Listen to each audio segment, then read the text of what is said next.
তো ফোন দিলাম এই জন্যই, আমি না হঠাৎ করে খুব একটা বড় ধরনের বিপদে পড়ে গেছি বন্ধু। আমার 500 টাকার খুব দরকার, হেল্লা বিকাশে মেরে দে বন্ধু। এই তোর কি সবসময় টিয়ারই প্রয়োজন রে? সকাল নাই, দুপুর নাই, রাত নাই, সবসময় টিহাই চাস তুই। এই আগে যে টিয়া দিছি ওরে তুই টিয়া ফেরত দাস না গিয়া। আমি তো টিয়া এখন কিন্তু একটা দিলাম না, যা। হায় রে বন্ধু, তুই আমাকে কত বড় বড় বিপদে সাহায্য করছু। 2,000, 5,000, 10,000, 1 লাখ পর্যন্ত দিছু। আর তুই এই সাধারণ 500 টাকার নাকি তুই আমাকে এতগুলো কথা শুনালো দোস্ত।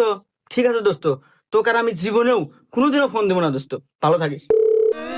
এ হে, বন্ধু মনে হয় রাগ করছে। মাত্র 500 টাকার জন্য বন্ধু তো নষ্ট করে লাভ আছে। দিয়ে দিই 500 টাকা। হ্যাঁ, এই বন্ধুটি আমার দিছে রে, এই না তো গিলছে রে। বন্ধু মনে হয় অনেক রাগ করছে রে। দেখ ফোন দেখুন, টিয়াটা পাইলো কিনা। আপনি যাকে কল করেছেন সে আপনার নাম্বারটি ব্লক মেরেছে, তাই বারবার ফোন দিয়ে লাভ নাই।